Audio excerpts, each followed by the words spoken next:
양해왕 상 네 번째. 백성을 위한 부모의 마음. 모든 이들의 마음을 얻을 수 있는 왕도 정치의 청산을 들었던 양해왕은 맹자의 말에 다소 감동을 받고 적극적으로 대화를 이어나갑니다. 한 수 배웠습니다.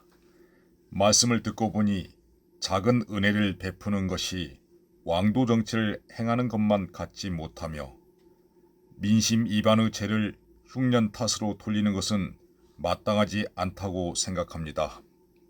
그러나 정치란 복잡한 것이니 다시 한번 말씀해 주신다면 과인은 편안한 마음으로 기꺼이 선생의 가르침을 받고자 합니다. 포악한 정치는 단숨에 없앨 수 없을 것이며 어진 정치란 쉽게 이룰 수 있는 것이 아닙니다. 시험삼아 왕께 여쭤보겠습니다. 살인할 때 몽둥이로 쳐서 죽이거나 칼로 베서 죽이는 것에 차이가 있습니까? 무슨 말씀입니까? 몽둥이든 칼이든 살인 도구가 다를 뿐이지 사람을 죽인다는 점에서는 똑같지 않습니까? 맞습니다. 그렇다면 사람을 죽이는데 칼을 사용하거나 아니면 혹독한 정치로 죽이는데 차이가 있다고 보십니까? 듣고 보니 그렇네요. 결과적으로 죽이는 것이니 다를 것이 없지요. 단순한 비유로 시작한 맹자의 몇 마디에 양양이 말려 들어가는 상황입니다. 몽둥이냐 칼이냐의 살인 도구의 차이를 묻은 것이 실은 잘못된 정치 그리고 그 결과로 죽어가는 백성들을 외면하지 말라는 뼈아픈 말을 하고 싶었기 때문입니다. 왕께서 이것을 아신다면 오늘날 정치에서 마땅히 고쳐 나갈 것이 있습니다. 왕의 푸주간에는 살찐 고기가 널려 있으며 왕의 마구간에도 살찐 말이 있는데 백성은 굶주린 얼굴빛이 가득하고 들에는 굶주려 죽은 사람마저 있습니다. 바로 왕께서 백성의 재물을 마음껏 거둬들여 짐승들을 기르기 때문이라 생각합니다. 짐승은 사람에게 먹을 것을 얻어 살쪄 있지만 사람은 그 짐승 때문에 죽어나가는 것입니다. 이것은 짐승을 몰아 사람을 잡아먹는 것과 다를 바가 없습니다. 군주는 백성을 기르는 부모라 할 수 있습니다. 사람에게는 짐승들끼리 서로 잡아먹는 잔혹함도 미워하는 마음이 있는데 백성의 부모로서 정치함에 짐승을 몰아 사람을 잡아먹게 하는 것을 막지 못한다면 이것은 책임 방기라 할 수 있습니다.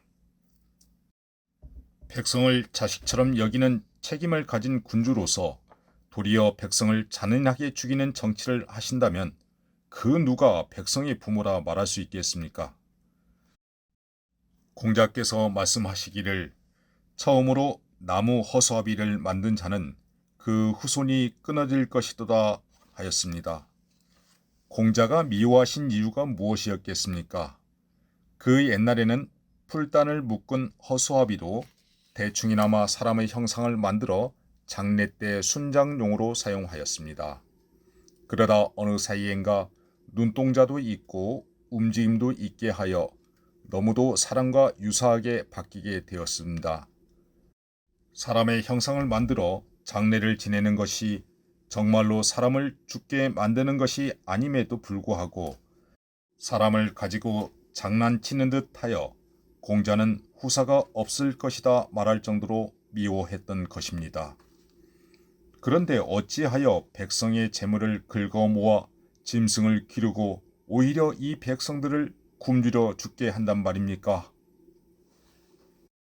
기꺼이 가르침을 받겠다는 왕의 말이 있었던지라 맹자는 주저없이 말합니다.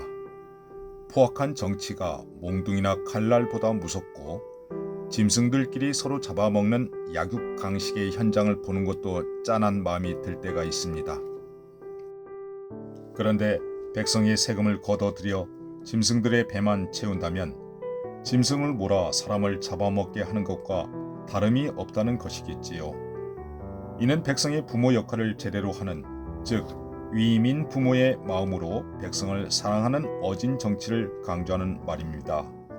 그리고 처음으로 사람 모양의 인형을 만든 자는 그 후손이 없을진저라는 공자의 말을 인용하며 제대로 한방 날립니다.